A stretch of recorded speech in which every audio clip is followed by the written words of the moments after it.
नमस्ते, सदा वत्सले मातृभूमि, जय हिंद। दोस्तों, दिन भर क्या रहा स्पेस, डिफेंस और इंटरनेशनल गलियारे से इस वीडियो में एक करके जान लेते हैं। सबसे पहले खबर की बात करते हैं तो वो made in India artillery guns को लेकर आ रही है। आपको बता दें कि स्वदेशी रूप से उन्नत टोड आर्टिलरी गन्स यानी कि ATAG के महत्वपूर्ण परीक्षण अब किए जा रहे हैं ताकि इस बात को निर्धारित किया जा सके कि सेना के द्वारा ये वांछित सुरक्षा और प्रदर्शन के मानकों को पूरा करता है या नहीं।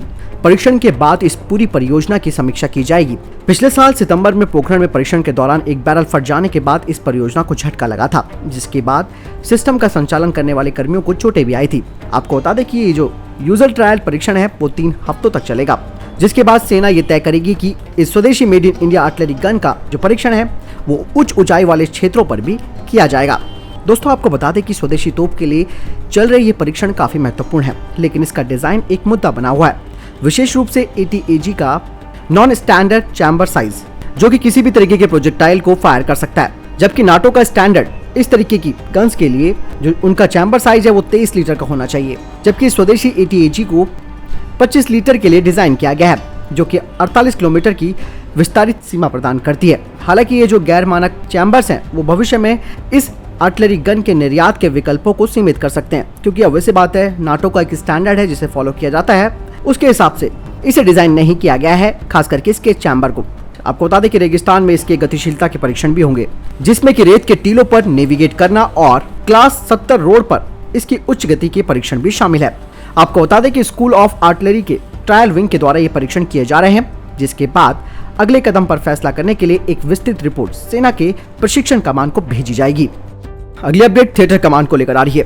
दोस्तों, जिस तरीके से थिएटर कमांड को लेकर बातचीत चल रही थी, लेकिन अब जो मामला सामने आया है उसे देखते हुए कहा जा रहा है कि थिएटर कमांड को बनने में देरी हो सकती है, क्योंकि बहुत सारे मुद्दे हैं जिनको अभी हाई लेवल पर सुलझाया नहीं जा पा रहा है। क्योंकि एक पल तो ये कहा जा रहा था कि अमेरिका के समान ही इस तरीके की जो ज्वाइंट फाइटिंग स्ट्रेटेजी है वो होनी चाहिए, जिसमें कि तीनों सेनाएं एकजुट होकर लड़ सकती हैं। लेकिन जो ये सबसे बड़ी प्रॉब्लम आ रही है वो ये है कि क्या चुनौतियों के आधार पर, यानी कि चैलेंजेस के आधार पर थिएटर कमांड होनी चाहिए या फिर किसी देश विशिष्ट के लिए, यानी कि किसी स्पेशल कंट्री पर फोकस करने के लिए।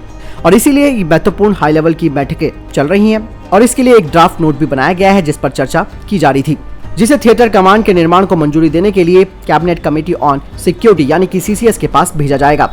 आपको बता दें कि CDS पहले 2 थिएटर कमांड शुरू करने के लिए इच्छुक है, जिसमें कि मैरीटाइम थिएटर कमांड और एयर डिफेंस कमांड है, जबकि थिएटर कमांड के रोल आउट का जो लक्ष्य है वो 2022 तक था। आपको बता दें कि 17 लाख की मजबूत भारतीय सशस्त्र बलों के पास आज तक 19 इंडिविजुअल यानी कि व्यक्तिगत कमांड्स हैं। उनमें से 2 ट्राई सर्विस कमांड है, अंडमान और निकोबार कमांड और स्ट्रेटेजिक फोर्स कमांड, जो कि परमाणु संपत्ति की देखभाल करती है। इन अलग अलग सर्विस कमांडो को 5 थिएटर कमांडो और लॉजिस्टिक और ट्रेनिंग जैसे कार्यात्मक कमांड में कटौती करने का भी विचार है। हालांकि जब इस थिएटर कमांड को लेकर चर्चा की जा रही थी तो उस टाइम महसूस किया गया कि जिस तरीके से थिएटर कमांड को बनाया जा रहा है उसको लेकर कई लोग सहमत भी नहीं थे, क्योंकि इस चर्चा के दौरान कुछ मुद्दे गृह मंत्रालय जैसे अन्य मंत्रालयों के अधिकार क्षेत्र में आ गए, क्योंकि इसमें BSF और ITBP भी शामिल थे।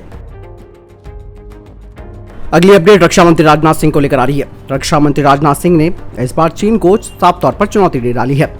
रक्षा मंत्री राजनाथ सिंह ने इशारों में चीन को चेतावनी देते हुए कहा कि भारत एक शांतिप्रिय देश है, लेकिन अगर जरूरत पड़ी तो मुंहतोड़ जवाब देने में भी हम सक्षम हैं। उन्होंने 12 सामरिक सड़कों का उद्घाटन करते हुए कहा कि सीमावर्ती क्षेत्रों में अगर थोड़ी सी गड़बड़ी होती है तो इसके नतीजे घातक होंगे। उन्होंने कहा कि कोई अगर हमें आक्रामक रवैया दिखाएगा तो हम जरूर जवाब देंगे। रक्षा मंत्री राजनाथ सिंह ने कहा कि 12 सामरिक सड़कों में 10 अरुणाचल प्रदेश में है, जबकि एक लद्दाख और एक जम्मू कश्मीर में है। इनसे न केवल संपर्क को बढ़ावा मिलेगा बल्कि अंतर्राष्ट्रीय सीमाओं के पास सुरक्षा बलों की तेजी से आवाजाही भी होगी। आपको बता दें कि इस समय पूरे देश में सीमावर्ती राज्यों में कुल 272 रोड पर काम जारी है। LAC से सटे सीमावर्ती इलाकों में सबसे ज्यादा सड़कें तैयार की जा रही हैं। वहीं अरुणाचल प्रदेश में 54 रोडों पर काम जारी है, जम्मू कश्मीर में 61 और लद्दाख में 43 सड़कों पर काम चल रहा है। दोस्तों, अगली अपडेट की बात करते हैं तो भारतीय सेना को लेकर आ रही है। जैसे कि मैंने डिफेंस अपडेट में बताया था कि भारतीय सेना में खास करके सेना पुलिस में नेपाली महिलाओं को भर्ती किए जाने पर बात आ रही थी, उसका काफी विरोध भी हो रहा था, लेकिन सेना ने यह बात साफ कर दी है कि सेना में जो मिलिट्री पुलिस के लिए महिला जवानों की भर्ती हो रही है इसमें सिर्फ भारतीय गोरखा महिलाएं हैं और वही इसमें आवेदन कर सकती हैं। नेपाल या अन्य किसी देश के गोरखा महिला इसके लिए आवेदन नहीं कर सकती और वो ना ही इसके पात्र हैं। सेना ने 28 मई को अपने विज्ञापन को संशोधित किया है। पहले इसमें सभी गोरखा महिलाओं की उम्मीदवारी की बात कही गई थी, लेकिन अब संशोधन किया गया है और भारतीय गोरखा महिलाएं इसकी पात्र होंगी। सेना में कुछ समय पहले ही मिलिट्री पुलिस में महिलाओं की एंट्री खोली गई है। इस बदलाव के बारे में पूछे जाने पर सेना ने कहा कि ये भर्ती सिर्फ भारतीय महिलाओं के लिए है। पहले गलती से सभी के लिए ये लिखा गया था, इसमें कोई छिपी हुई रणनीति नहीं है। अगली अपडेट पाकिस्तान को लेकर आ रही है। पाकिस्तान के army chief of staff general Qamar Javed Bajwa ने कहा है कि देश की सेना को LOC और पाकिस्तान अफगान सीमा पर अपनी तैयारियों को रखना होगा।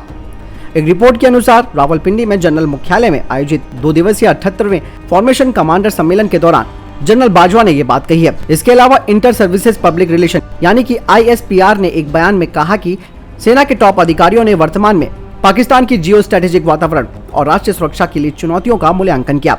पाकिस्तान की मीडिया विंग ने कहा है कि इस फोरम को सेना के संगठनों के आधुनिकीकरण के लिए इस्तेमाल की जाने वाली अत्याधुनिक तकनीकों के बारे में भी जानकारी दी गई है। इसमें कहा गया है कि दोनों ही सीमाओं पर पाकिस्तानी सेना को चौकसी बढ़ानी पड़ेगी, यानी कि अफगानिस्तान से भी एक फ्रंट खुल चुका है पाकिस्तान के लिए। इसलिए बाजवा जो है वो थोड़ा सा सहम गया है और अब ऐसी बात है थोड़ा सा रौब तो दिखाएगा ही। इसीलिए उसने अपनी सेना के अधिकारियों को बोल दिया है कि वो भारत और अफगान सीमा पर अपना जो संगठन है उसे और मजबूत करें। और दोस्तों ये मौका भारत के लिए भी बहुत अच्छा है। ऐसे में पाकिस्तान भी अब दो तरफ से घिर चुका है। दोस्तों अगली खबर की बात करते हैं तो चाइना को लेकर आ रही है। दोस्तों अमेरिका की रक्षा वेबसाइट द ड्राइव ने ओपन सोर्स इंटेलिजेंस के विशेषज्ञों की मदद से ये बताया कि पूर्वी लद्दाख में गलवान हिंसा के बाद चीन और भारत के रुख में निर्णायक मोड़ आ चुका है।